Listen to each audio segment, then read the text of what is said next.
नमस्कार, बहुत स्वागत है आप सभी का। आप देख रहे हैं सुप्रभात राजस्थान। आपके साथ मैं हूं ममता तिवारी और मैं हूं आपके साथ आयुषी गुप्ता। बुलेटिन की शुरुआत करेंगे इस वक्त की बड़ी खबर के साथ। लोकसभा चुनाव से जुड़ी हुई बड़ी खबर सामने आ रही है। बांसवाड़ा में महेंद्रजीत सिंह मालवीय पर्चा भरेंगे। आपको बता दें कि दोपहर 12 बजे नामांकन दाखिल करने के लिए पहुंचेंगे। सीएम भजनलाल शर्मा भी नामांकन के दौरान उनके साथ मौजूद रहने वाले हैं और एक जनसभा भी होगी। सीएम नामांकन सभा को संबोधित करेंगे। बांसवाड़ा डूंगरपुर सीट से बीजेपी प्रत्याशी है महेंद्रजीत सिंह मालवीय। कांग्रेस का दामन छोड़कर बीजेपी का दामन थामा है महेंद्रजीत सिंह मालवीय ने और उसके बाद उनकी विधायकी हट गई और अब फिलहाल वो बीजेपी के प्रत्याशी हैं। आकाश, उससे अधिक जानकारी ले लेते हैं। संवाददाता फोनलाइन पे हमारे साथ है। आकाश, देखिए आज बांसवाड़ा में महेंद्रजीत सिंह मालवीय अपना नामांकन भरने वाले हैं। क्या कार्यक्रम रखा गया है? सबसे पहले बताएंगे कि सबसे पहले यहाँ बागीदुरा विधानसभा में उपचुनाव होने वाला है। उसमें सबसे पहले वहां पर सुभाष तंबुलिया नामांकन भरेंगे। वहां से मालवीय साथ में यहाँ सभा स्थल पहुंचेंगे जहां कुशलबाग मैदान में सभा स्थल रखी गई है। वहां पर एकत्रित होंगे सारे लोग। उसके बाद 1:20 पे मुख्यमंत्री भजनलाल शर्मा यहाँ सभा स्थल पर पहुंचेंगे जहाँ जनसभा को नामांकन जनसभा को संबोधन करेंगे। साथ ही महेंद्रजीत सिंह मालवीय ने यहाँ पर सभा के अंदर उन्होंने बताया कि मैं 40 से 50 हजार लोगों को लेके आऊंगा और यहाँ विशाल नामांकन सभा संबोधन करवाऊंगा सीएम की और साथ ही विशाल रैली के रूप में मैं कलेक्ट्रेट में नामांकन दाखिल करूंगा। ठीक है आकाश, आप इस पूरे खबर पर नजर बनाकर के रखिए, आगे आपसे अपडेट लेंगे। फिलहाल शुक्रिया तमाम जानकारी साझा करने के लिए।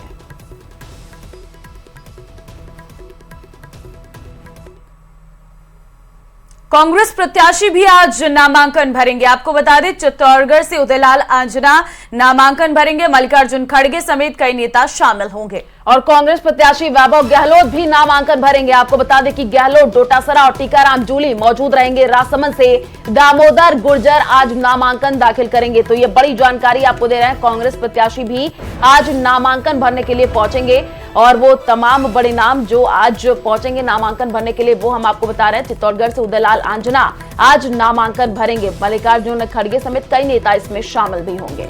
बिल्कुल, कांग्रेस प्रत्याशी भी आज नामांकन भरते हुए नजर आएंगे। दरअसल आपको बता दें क्योंकि अब नामांकन का आखिरी दौर चल रहा है, ऐसे में जो दूसरे चरण के प्रत्याशी हैं वो भी अपना नामांकन सिलसिलेवार तरीके से भरते हुए नजर आ रहे हैं। ऐसे में भारतीय जनता पार्टी के भी तमाम बड़े नेता आज नामांकन दाखिल करेंगे तो कांग्रेस प्रत्याशी भी आज नामांकन भरते हुए नजर आएंगे। चित्तौड़गढ़ से क्योंकि उदयलाल आंजना मैदान में है तो ऐसे में आज वो अपना नामांकन दाखिल करेंगे। मल्लिकार्जुन खड़गे राष्ट्रीय अध्यक्ष उनके साथ मौजूद रहने वाले हैं कांग्रेस के और कांग्रेस प्रत्याशी वैभव गहलोत भी आज नामांकन करेंगे। वैभव गहलोत अशोक गहलोत के बेटे हैं और उनके साथ गहलोत, डोटासरा और टीकाराम जूली भी मौजूद रहने वाली हैं। तो देखिए नामांकन के जरिए भी दोनों ही पार्टियां लगातार अपनी शक्ति का प्रदर्शन करती हुई नजर आ रही है। इस दौरान आम सभाएं भी की जा रही हैं। जनता को अपने वादों के बारे में भी बताया जा रहा है कि अगर उनकी सरकार वापस आती है तो किस तरीके से काम करेंगे। देखिए चुनौती इस बार जरूर है क्योंकि वैभव गहलोत जो है वो मैदान में है तो ऐसे में वैभव गहलोत की जीत भी बड़ी मायने रखती है। हालांकि इससे पहले अगर हम 2 लोकसभा चुनावों को देखें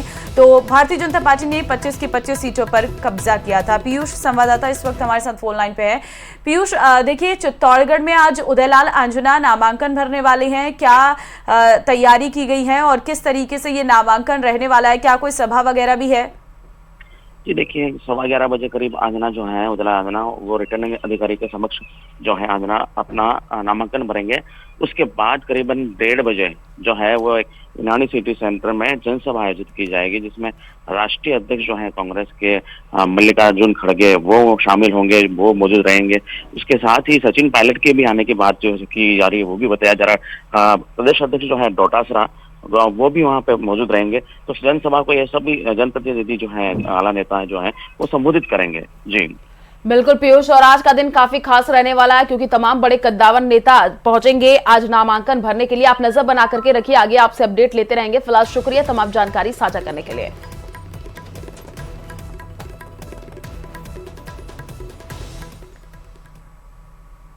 और भाजपा प्रत्याशी दाखिल करेंगे नामांकन। आपको बता दें कि राजसमंद में महिमा सिंह नामांकन भरेंगे। चुनावी सभा में भाजपा नेता भी शामिल होंगे। बेलवाड़ा में दामोदर अग्रवाल आज नामांकन भरेंगे। और जनसभा भी की जाएगी, जनसभा को भी वो संबोधित करेंगे। आपको बता दें कि आज भाजपा के भी तमाम बड़े प्रत्याशी जो हैं वो नामांकन भरने वाले हैं, जिसमें राजसमंद में महिमा सिंह जो है वो नामांकन भरती हुई नजर आएंगी और चुनावी सभा में भाजपा नेता भी इस दौरान शामिल रहने वाले हैं। फिलहाल दामोदर अग्रवाल भीलवाड़ा से, क्योंकि सबसे अंतिम में ये नाम घोषित किया गया था भारतीय जनता पार्टी की तरफ से, दामोदर अग्रवाल भी आज अपना नॉमिनेशन फाइल करने वाले हैं और एक बड़ा जनसभा का भी आयोजन किया गया है। और लोकसभा चुनाव से एक और बड़ी खबर आपको देते हैं। बाड़मेर से रविंद्र सिंह भाटी आज अपना पर्चा भरेंगे। निर्दलीय चुनाव लड़ रही हैं भाटी और जनसभा को भी वो संबोधित करेंगे। तो ये बड़ी जानकारी आपको दे रहे हैं। आपको बता दें लोकसभा चुनाव से जो बड़ी अपडेट निकल करके सामने आ रही है, बाड़मेर से रविंद्र सिंह भाटी आज पर्चा भरेंगे। ज्यादा जानकारी के लिए संवाददाता प्रेमदान हमारे साथ जुड़ चुके हैं। प्रेमदान, आज जनसभा को भी संबोधित करने वाले हैं रविंद्र सिंह भाटी, क्या कुछ कार्यक्रम है, क्या अपडेट है, कितने बजे पहुंचेंगे पर्चा भरने के लिए? देखिए, रविंद्र सिंह भाटी आज सभा को संबोधित करेंगे और करीब 11 बजे वो सभा को संबोधित करने के लिए पहुंचेंगे और आदर्श स्टेडियम में उन्होंने सभा रखी गई है। तो यहाँ पर आज माना ये जा रहा है कि कल जिस तरीके से कांग्रेस पार्टी के द्वारा जो सभा रखी गई थी, जिसके अंदर बड़ी संख्या में जनसमूह उमड़ा था, तो उसको देखते हुए ये देखा जा रहा है कि आज की जो संख्या होगी उसके ऊपर निगाह होगी और बड़ी संख्या आने वाली है, ऐसी मैसेज भी आ रहे हैं। और इसमें रविंद्र सिंह भाटी बड़े दमदार तरीके से त्रिकोणीय मुकाबले में आ चुके हैं, क्योंकि निर्दलीय वो चुनाव शिव से भी लड़े थे, वहां पर भी 4 लोगों के बीच में वो चुनाव जीत करके आए थे। तो अभी भी लोगों का जो समर्थन वगैरह है वो रविंद्र सिंह के साथ में है और वो करीब 11-12 बजे सभा में आएंगे, सभा को संबोधित करेंगे। उसके बाद में वो रैली के साथ में कलेक्ट्रेट पहुंच करके एक बार फिर अपना नामांकन दाखिल करेंगे, क्योंकि 30 तारीख को उन्होंने अपने 2 नामांकन दाखिल कर चुका है और एक बार फिर वो 2 नामांकन दाखिल करेंगे। प्रेमदान, रविंद्र सिंह भाटी के मैदान में आने के बाद ये मुकाबला कितना दिलचस्प हो गया है? देखिए, मुकाबला बहुत ज्यादा दिलचस्प हो गया है, क्योंकि रविंद्र सिंह भाटी न केवल बीजेपी की वोट तोड़ रहे हैं, इसमें ये कांग्रेस के जो वोट बैंक है उसमें भी सेंधमारी कर रहे हैं। तो ऐसे में मुकाबला बड़ा रोचक हो चुका है। अब देखने वाली बात होगी कि बीजेपी की अपने जो मूल वोट बैंक है उसको कैसे वापस सेट कर पाती है या उनके खेमे, क्योंकि आज की तारीख में सबसे ज्यादा जो नुकसान हो रहा है वो भाजपा को नुकसान हो रहा है। ठीक है प्रेमराम, बहुत धन्यवाद आपका तमाम जानकारी देने के लिए। और बड़ी खबर, सरकारी कार्यालयों में जींस टी शर्ट पर रोक, सीएम सुधांशु पंत के निर्देश पर, आपको बता दें, माफ कीजिएगा, सुधांशु पंत के निर्देश पर यह रोक लगी है। सीएस और जीएडी संयुक्त सचिव नीतू राजेश्वर ने आदेश जारी किए हैं। सरकारी कार्यालयों में आपको बता दें गरिमापूर्ण पोशाक पहनना जरूरी, शिष्टाचार और नैतिकता की पालना जो है वो सुनिश्चित करनी होगी। और सीएस ने 27 मार्च को हुई सीनियर ऑफिसर्स मीटिंग में निर्देश दिए थे। इससे पहले परिवहन मुख्यालय में जीन्स टी शर्ट में कर्मियों को देखते नजर।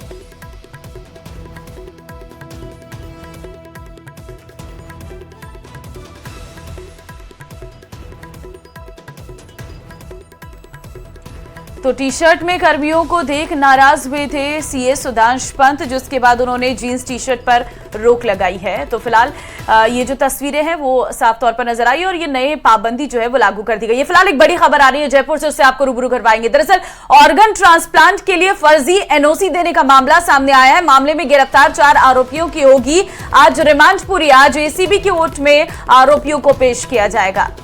तो जयपुर से ये बड़ी जानकारी, ऑर्गन ट्रांसप्लांट के लिए फर्जी एनओसी देने का ये पूरा मामला है और आज एसीबी कोर्ट में आरोपियों को पेश किया जाएगा। मामले में गिरफ्तार 4 आरोपियों की आज रिमांड पूरी होगी। तो देखिए, इस पूरे मामले में एक से बढ़कर के खुलासे होते हुए नजर आ रहे हैं। ऑर्गन ट्रांसप्लांट के लिए फर्जी एनओसी देने का ये पूरा मामला है और मामले में गिरफ्तार 4 आरोपियों की आज रिमांड पूरी होगी और एसीबी कोर्ट में आरोपियों को पेश किया जाएगा।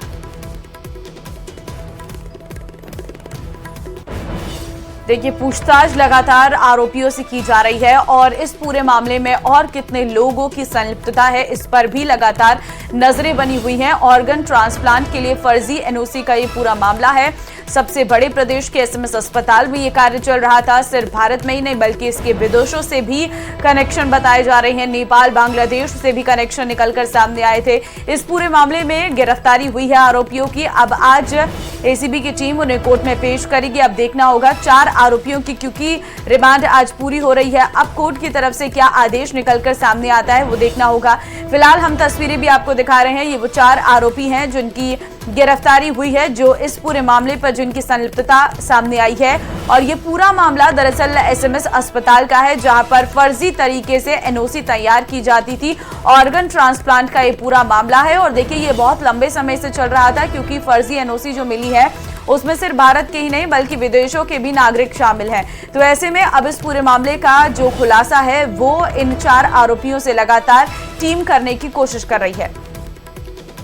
और मामले में गिरफ्तार 4 आरोपियों की देखिए आज रिमांड पूरी होगी। इनसे पूछताछ की गई है। कई बड़े खुलासे हुए हैं और आने वाले दिनों में इसमें कई लोगों की और भी गिरफ्तारी हो सकती है, क्योंकि कई लोग इसमें शामिल पाए गए हैं। और ऑर्गन ट्रांसप्लांट के लिए फर्जी एनओसी देने का ये पूरा मामला है। आज एसीबी कोर्ट में आरोपियों को पेश किया जाएगा। देखिए, 4 अब तक इस पूरे मामले में गिरफ्तारी हो गई है, लेकिन अब जैसे से पूछताछ हो रही है वैसे वैसे नए और खुलासे होने की उम्मीद है। विष्णु संवाददाता फोन लाइन पे हमारे साथ है। विष्णु, आज एसीबी कोर्ट में आरोपियों को पेश किया जाना है, क्या अपडेट आपके पास? बिल्कुल, देखिए, ऑर्गन ट्रांसप्लांट मामले में फर्जी एनओसी जारी करने के मामले में 3 आरोपियों को एसीबी ने गिरफ्तार किया था, जिनमें एसएमएस हॉस्पिटल का गौरव सिंह, उसके अलावा विनोद सिंह जो कि फोर्टिस हॉस्पिटल का कोऑर्डिनेटर था, और वहीं पर ईएससीसी का अनिल जोशी। इन तीनों को 3 दिन के रिमांड पर एसीबी ने दिया था। और उसके बाद काफी भारी मात्रा में एनओसियां बरामद की गई थी। और आज रिमांड की अवधि पूरी होने के बाद इन तीनों को कोर्ट में पेश करेंगे।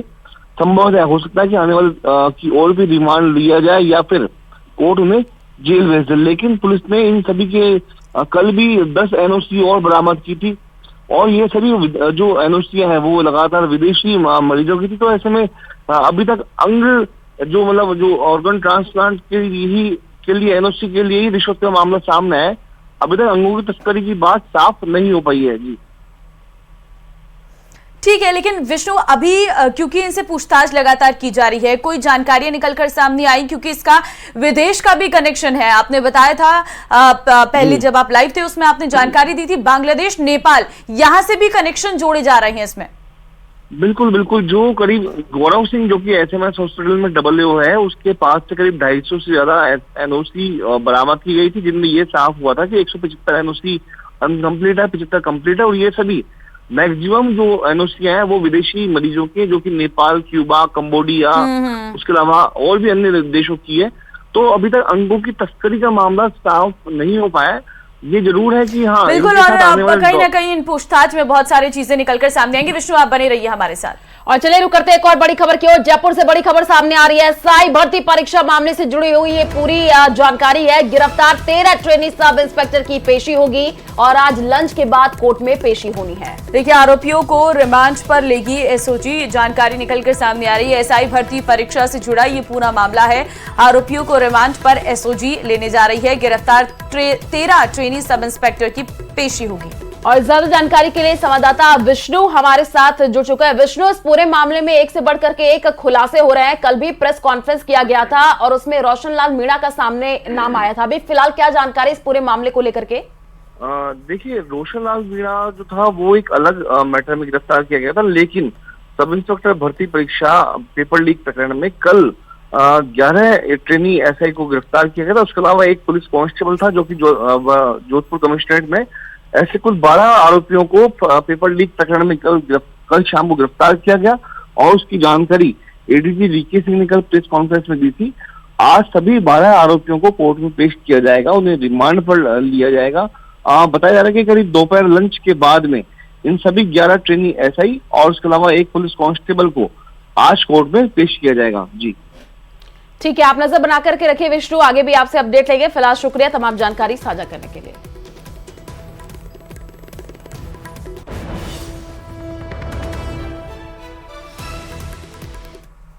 देखिए, चुनावी माहौल अब टाइट है, इसलिए हर वार का भरपूर पलटवार सुनने को मिल रहा है। और मंगलवार को शिक्षा मंत्री मदन दिलावर कुछ ऐसा बोल गए जिससे सूबे का सियासी पारा चढ़ गया। कांग्रेस ने दिलावर के बयान पर कड़ा पलटवार किया है। देखिए रिपोर्ट। लाखों करोड़ रुपए कमाए और 500 से ज्यादा लोग और जाने वाले हैं। अब अशोक गहलोत भी और डोटासरा भी बचने की जुगत भिड़ा रहे हैं, लेकिन मुझे लगता नहीं है कि ये बच पाएंगे। ये भी जेल जाएंगे कि उन्होंने हजारों लाखों बच्चों का भविष्य खराब किया है। लोकसभा चुनाव के चलते बीजेपी कांग्रेस पर हमलावर बनी हुई है। वीडियो मंगलवार का है। सुखबीर सिंह जोनापुरिया की नामांकन रैली में कांग्रेस पर हमलावर हुए शिक्षा मंत्री मदन दिलावर ने जो कहा था उस पर कांग्रेस का पलटवार आना ही था। कांग्रेस प्रत्याशी उम्मीदवार के समर्थन में सभा के दौरान पूर्व मुख्यमंत्री गहलोत तो खामोश रहे, लेकिन डोटासरा ने कड़ा पलटवार किया। मिस्टर दिलावर साहब, आपकी मां ने दूध पिलाया तो गोविंद डोटासरा के गिरेबान की तरफ झांक के देखो। मैं किसान का बेटा हूं, मैं एक अध्यापक का बेटा हूं। मैंने जिंदगी में कभी कोई गलत काम नहीं किया है। आप जैसे आरएसएस के लोग ऐसे घूमते रहेंगे, गोविंद डोटासरा के कोई फर्क नहीं पड़ता। और तो और गहलोत के विरोधी खेमे के कहे जाने वाले सचिन पायलट ने टोंक में मदन दिलावर के बयान को अशोभनीय बताया। बड़ा अशोभनीय बयान है। आचार संहिता चल रही है, किसी समय जिम्मेदार पद पर बैठा कोई व्यक्ति ऐसी बातें बोलता है, इसका संज्ञान निर्वाचन आयोग को भी लेना चाहिए। इधर डोटासरा के पलटवार से बेफिक्र बीजेपी ने खुलकर दिलावर का समर्थन किया। पार्टी विधायक जितेंद्र गोठवाल ने दिलावर के बयान का अक्षरशः समर्थन किया। देखिए, इन्होंने जितना भ्रष्टाचार किया है, मुझे लगता है कि अशोक गहलोत और डोटासरा नहीं, कई सारे लोग कांग्रेस के बड़े नेता जो इसमें लिप्त है, पेपर लीक के मामले में, घर घर नल योजना के मामले में, कई सारे घोटालों के अंदर ये लोग लिप्त है। निश्चित तौर पर ये जेल जाएंगे। मौसम सियासी है, इसीलिए आरोप प्रत्यारोप और तेज होंगे। Bureau report, news 18 Rajasthan.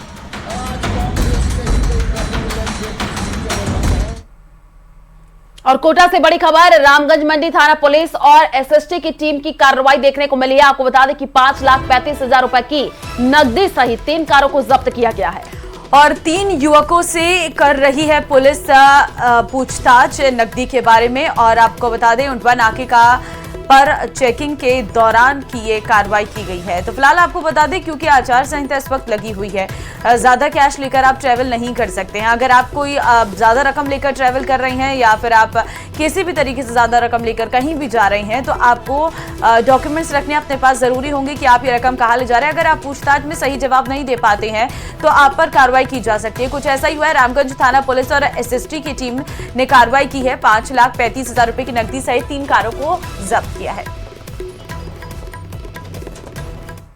पूर्व सीएम अशोक गहलोत भीलवाड़ा के दौरे पर रहे और कांग्रेस प्रत्याशी सीपी जोशी के नामांकन में शामिल हुए, साथ ही उनके समर्थन में जनसभा भी की। तो जनसभा को संबोधित करते हुए गहलोत ने बीजेपी पर जमकर के निशाना साधा और लोगों से सीपी जोशी के पक्ष में वोट करने की अपील की। तो ये बड़ी जानकारी, भीलवाड़ा दौरे पर गहलोत थे और लोकतंत्र की हत्या हो रही है, तमाम बड़ी बातें उन्होंने कही और साथ ही साथ बीजेपी पर भी जमकर के तंज कसा। खतरा बहुत बड़ा है, सबने कोशिश करो, जनता भी नहीं समझ पा रही है। वो हिंदू मुस्लिम के नाम पे ही राजनीति का वोट दे रही है। जब लोकतंत्र का चुनाव होगा ही नहीं तो मीटिंग काय की होगी। आज तो गांधी ने, नेहरू ने, सरदार पटेल ने, मौलाना आजाद ने, अम्बेडकर ने संविधान दिया कि मीटिंग करनी पड़ती है गाँव-गाँव में, कल हाथ लगाना पड़ता है गरीब से गरीब आदमी को। प्रधानमंत्री हो क्या हो, मुख्यमंत्री एमएलए एमपी हो या सरपंच वोट मांगना। और कांग्रेस के वरिष्ठ नेता रणदीप सिंह सुरजेवाला ने बीजेपी नेता और मथुरा से सांसद हेमा मालिनी को लेकर के विवादित टिप्पणी की है। सुरजेवाला का ये बयान जो है वो अब सोशल मीडिया पर जमकर के वायरल हो रहा है, जो हरियाणा के कैथल में हुए चुनाव प्रचार के दौरान का बताया जा रहा है। आप खुद सुनिए जरा क्या कहा सुरजेवाला ने। एमएलए एमपी क्यों बनाते हैं? ताकि वो हमारी आवाज उठा सके, हमारी बात मनवाए, इसीलिए बनाते होंगे। कोई हेमा मालिनी तो है नहीं जो चाटने के लिए बनाते हो।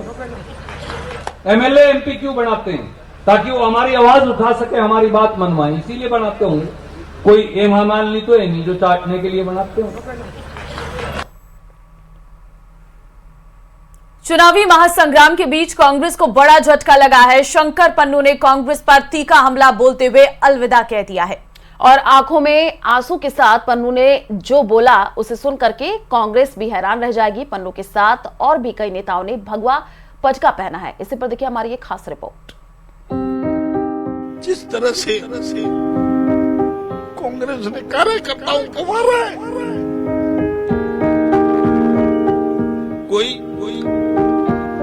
निष्ठावान कार्यकर्ता छोटा तक नहीं, वहां चाटू खो रहे, पैसे वाले बेईमान बदमाश किस्म के जो लोग होते थे उनको उन्होंने आगे चलाया। ये पार्टी नहीं है, ये चंद लोगों का एक ग्रोह है। ये आंसू अपनों के दिए दुख के हैं, ये आंसू पीड़ा के हैं। शंकर पन्नू की आंखें ऐसे ही नम नहीं हुई, इसके पीछे दुख और दर्द भी है।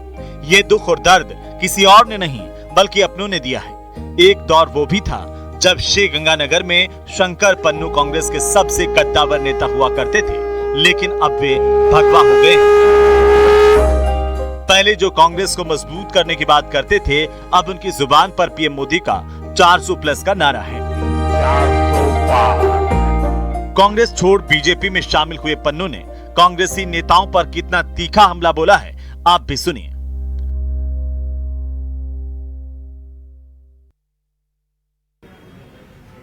निष्ठावान कार्यकर्ता को छोटा तक नहीं, वहां चाटू खो रहे, पैसे वाले बेईमान बदमाश किस्म के जो लोग होते थे उनको उन्होंने आगे चलाया।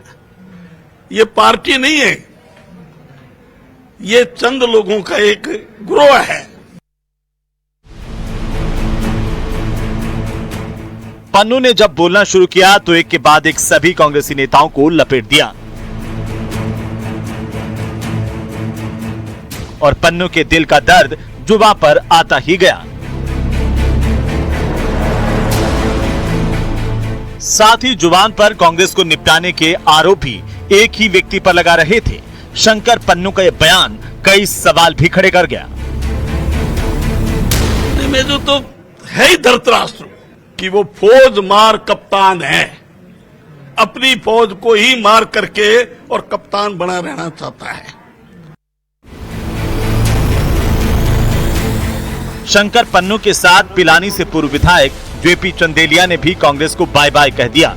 वहीं फतेहपुर से पूर्व विधायक नंद किशोर महरिया और उनके बेटे प्रतीक महरिया को आखिरकार बीजेपी में शामिल कर लिया गया। तो साथ ही बागी होकर झुंझुनू से चुनाव लड़ चुके पूर्व प्रत्याशी राजेंद्र भांबू भी बीजेपी में शामिल हो गए।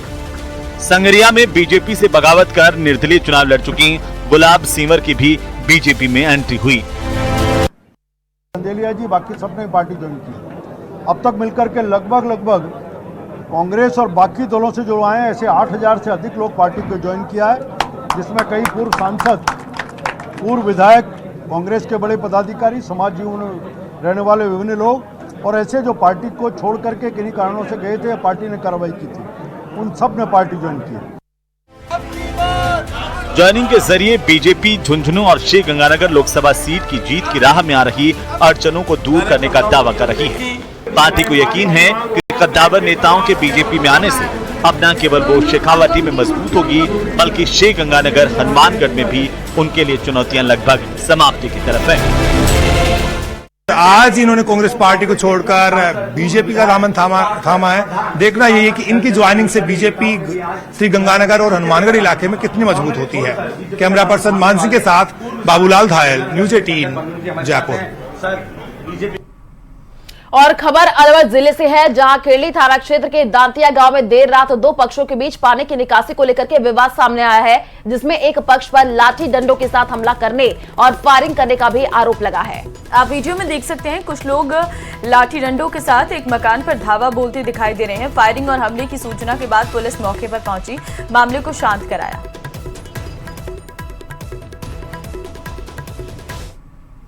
और चलिए अब आपको 10 चुनावी खबरों से रूबरू करवाते हैं।